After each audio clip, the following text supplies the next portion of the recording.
I'm Rana Haddad, a student in the Arts and Humanities Division of Austin Community College. Welcome to RTV.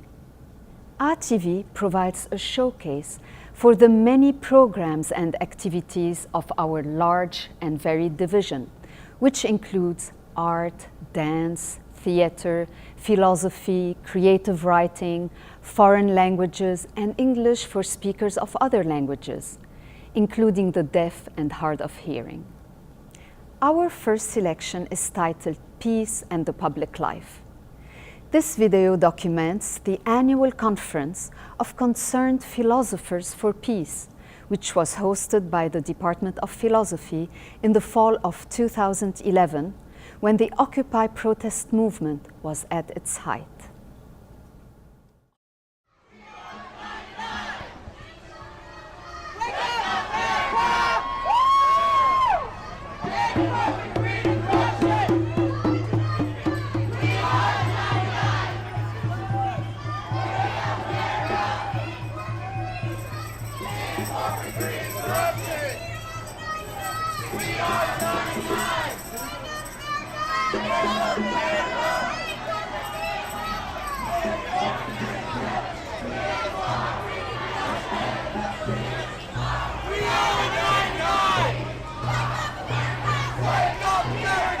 And I think it's always good when you have young people organizing to make society better. I think what the Occupy movement is recognizing is that the market economy is out of step with what we talk about with democracy. There's a lot of dissatisfaction with our political systems. There's a lot of dissatisfaction with how our economic system is working.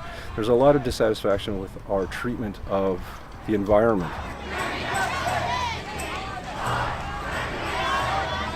Just the inequality in America's society today, the corporate greed, we are the 99%, and it's not fair that 1% of America's population holds most of the wealth. I feel like the distribution of wealth is pretty much the biggest problem in the world. I think it's just really sad that I think there should be enough resources for everybody.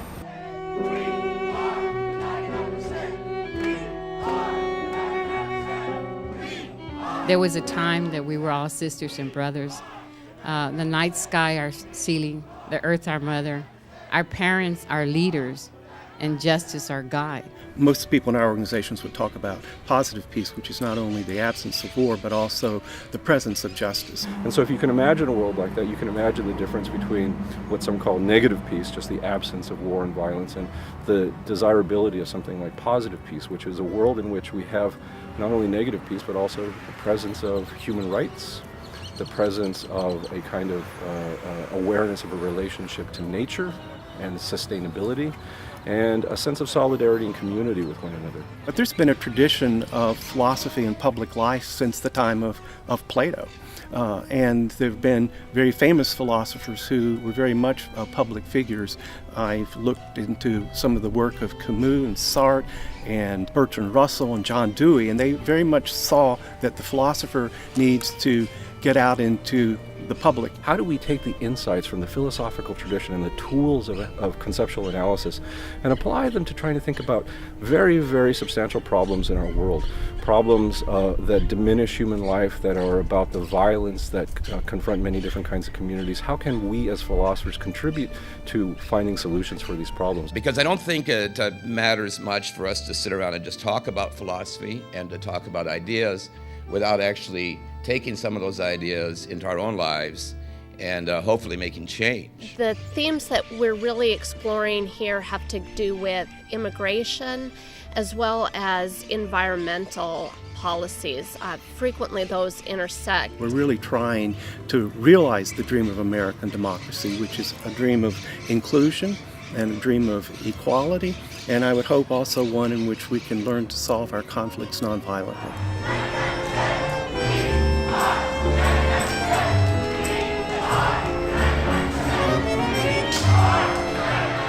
So you now work with Poder.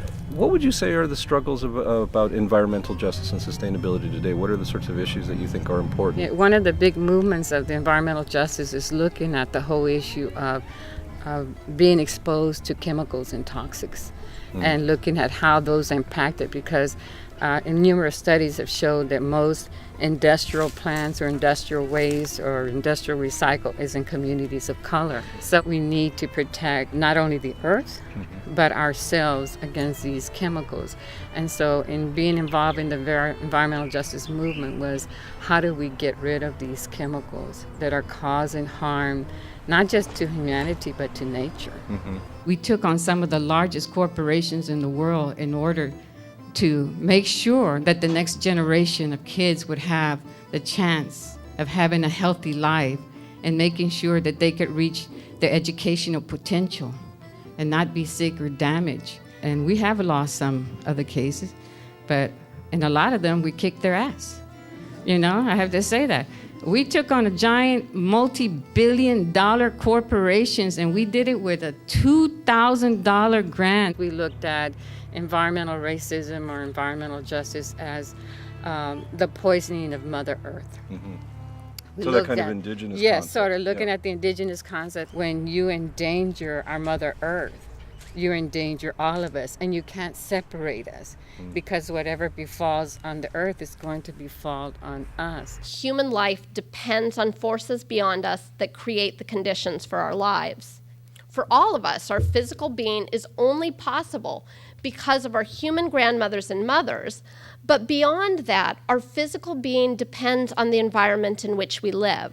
There was so much use of chemicals, and they are trying to now market it and make money from it. And so it's all about this whole money kind of scheme, but what will it cost us in the long run? Right. And not in terms of finances, but in terms of, you know, humanity, life and death. What would that cost be? It's too easy in our society to get caught up in materialism. We always need something more. We always need the bigger flat screen. We always need this, we need this, we need this. And what we do is that we victimize ourselves. With both Harrington and Almanza, I think what you see is the kind of leadership for nonviolent social change which applies intelligent analysis and a kind of a knowledge of how to educate and how to transform society in ways that make everybody better off in the long run. People know somewhat about racism and sexism, but the whole phenomenon of violence in modern society and the way in which we take war for granted has been termed by some in our organization warism. And so for us, you can't really fight against a war unless you also fight against racism and sexism. And almost all in our organization are advocates of nonviolence. And as I put it, silence is violence. If you don't speak out against some of these isms, you are complicitous.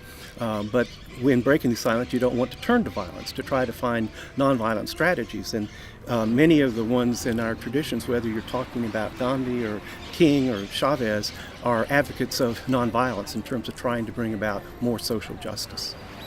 Actually, I'm here holding the flag for each and every one of us around here and around the world. I'm the flag holder, and they said I could go ahead and do that. How long have you been here? Been here since October 8th.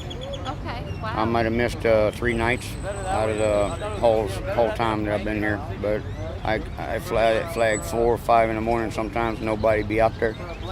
I spend many hours with that flag out there. There's the new one. Oh, you got an Occupy Austin one. That's fabulous. Thank you. So far, we trying to keep peace and everything around here. Have had a few outsiders get drunk and they get out of hand. But it's nonviolence. Typically.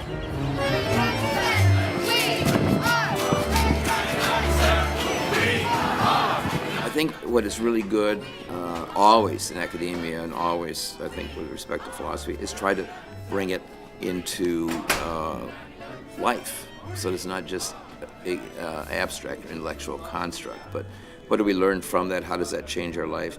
How does it help us change our society? These are the things that we're teaching the next generation, is that you've got to go knock on those doors.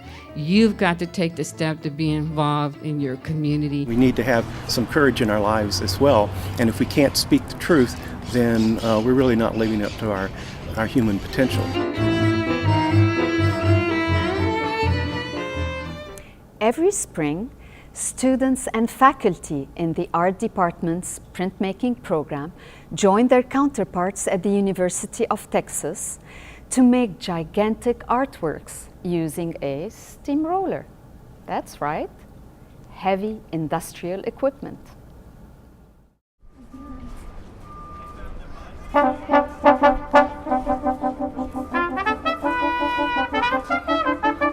Steamroller Madness, part of Explore UT, the University of Texas Open House, invites students from all over Central Texas to make works of art that are really, really big. In art, bigger is better. It would be difficult to find a press, except maybe one or two in the state, that would be able to print that large. The organizers gathered at a local pub to plan the event, which connects ACC students to the UT printmaking program. The idea was to do something that would really involve the community. So it will send people from ACC and sometimes from St. Ed's and sometimes from Southwestern and sometimes down from Texas State and San Marcos. Something that would bring the students out of the print shop to do an event that was larger scale than could be done anywhere else, and something that would be fun.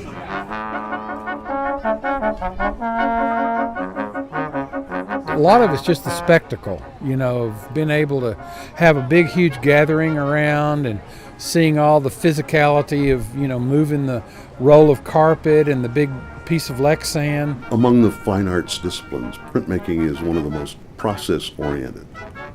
It requires a lot of concentration. I like working with the materials and being able to make stuff. That's why I like printmaking so much. I'm not a good painter, but I can carve things. I don't know, just a new experience and a new medium of art that I've never experienced before. The ACC students' work was later displayed on the Rio Grande campus during Carnival A, the Arts and Humanities Division's spring festival. This is a way of getting introduced to printmaking as a discipline. For me, respect for the wood. You have to work with the grain, can't fight it, that's why I like it, and it's just something really fun. And then I'm gonna have a giant piece of art to hang on my wall at home. The Creative Writing Department has an ongoing interest in providing the opportunity for veterans to tell their own stories. As part of the observance of Veterans Day in November 2012, we invited acclaimed poet Brian Turner, an Iraq War combat veteran, for a campus visit. Part of poetry's job is not to subtract the emotional quality of the moment. The journalist tries to be detached and to say, okay, 5 people were killed in this marketplace and 17 were wounded, and here's who was involved, and these are some of the specifics that made this situation come about, but the very human sort of emotional content oftentimes seems to be, you have to intuit it and you have to read into the article to get to that. But that's the poet's job, partially, is to bring, I think, a fuller sense of the news, and what is really happening in that moment. When someone dies, the entire world dies with them. Like all of us, we die inside that, with that person. And they take all the trees and this debris that's going through here right now. Even if they're on the other side of the world, there's this entire world that they're a part of, boom, gone. A tremendous loss. But then they say, in a news report, you'll say 5. There might be 5 people killed, right? It's one number, this abstract number, that it doesn't even give them their name, each of the individual names, much less the families that mourn them, So it's a poet's job to try to reclaim what might otherwise be lost. And I could really think about the aesthetics and the beauty that I'm surrounded by.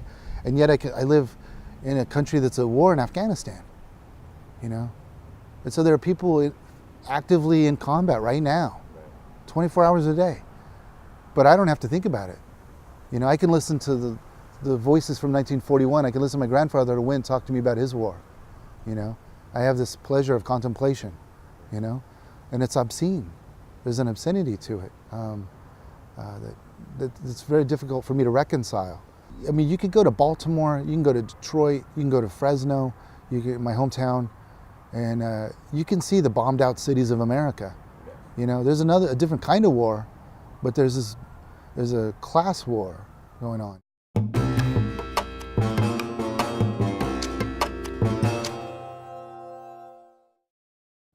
Since 2011, we have hosted the Gallaudet University Regional Center, which serves the 8-state southwestern region. As part of our program of courses, workshops, technical assistance, and professional development, we invited Christopher Jon Heuer, poet and author of Bug, Deaf Identity and Internal Revolution, for a reading and classroom visit. You know what I think all the people in the United States should do? Get off your high horse. And by that I mean, most people in the world are bilingual. It's surprising. There are so many people who don't live in the United States who learn more than one language. It's easy. And they do it, and they learn it, they need it, they do it, they shut up about it. In the United States, people are so bitchy. They bitch about everything. Like about Mexican immigration. You know, my language is English, we don't want to use Spanish, our American values are going to be lost. We just need to lose the attitude. That alone would help a lot. I've traveled all over the world, and I've gone to many countries where there's not spoken English, and I make myself understood clearly. I can go into a store and buy things that I need. I can gesture to get what I need, and I don't have to depend on English. And I can be very clear, and they understand that I don't hear. And I can communicate that I need something for my knee that's hurting by gestures, and that's not ASL. So it just takes a little bit of creativity and a little bit of patience and a little bit of open-mindedness, and you can find quick communication methods for everyday use. It's very easy. What you have to overcome is a fear of different people. You know, hearing people, being afraid of someone who's different. And you can. And you can do that with the skills you already have innately. No one has to teach me how to show you my knee's hurting and I need something to rub on it. So it's just common sense. It's easy to do that, and that's all that really needs to be done. If that opens the door for someone who wants to learn more and wants to learn sign language, you can. Or any language, ASL, German, Spanish, whatever. The more languages you know, the better off you are.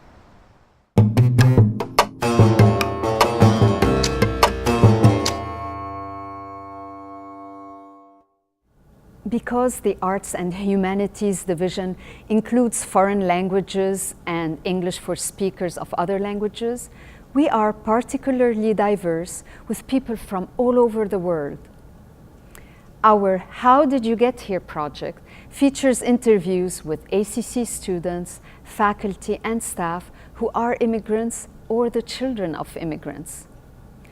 Here are just a few samples from our interactive video map, which includes over 30 countries on 5 continents. Mi nombre es Mandy Montani. I'm from Caracas, Venezuela, in South America.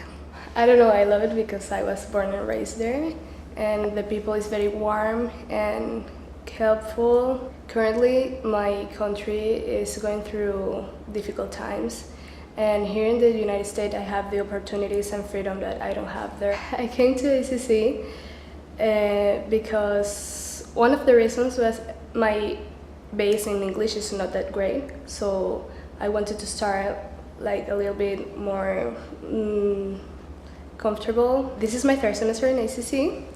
I major in psychology, but I also love to dance, so the last 2 semesters I have been taking dance classes, and I love it. I think being part of the dance department has been the greatest.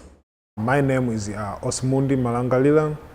Jina langu naitwa Osmundi Malangalila. I'm from Tanzania, East Africa. Natoka mashariki ya Africa, Tanzania.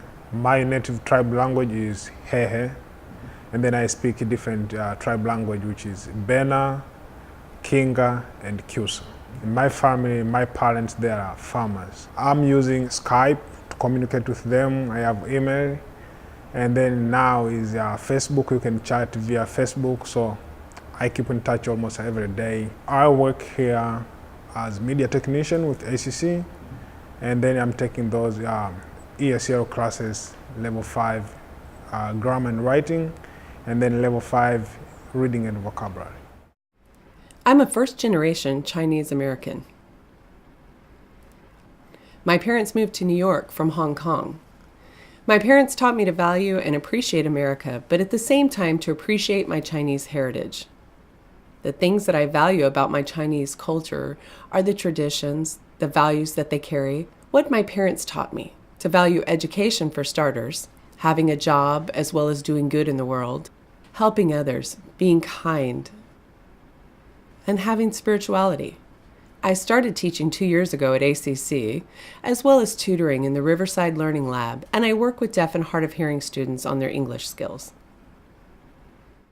My name is Fahim Idais.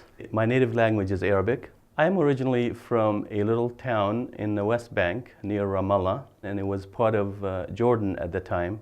Now it's the occupied territory of Palestine. It is the most beautiful place on earth as far as I'm concerned. It's a troubled area, we all know that, but to me it's the places, the trees, the people are the most that I miss about my country. And I do also miss the music, the Arabic music. I listen to that all the time. I teach in the mathematics department and in the foreign languages department. I have a large family here in Austin and in San Antonio and in Dallas. We also try to keep our children and all of us involved in the culture and attend a lot of cultural activities in the area also. I'm Rana Haddad. Thank you for watching RTV.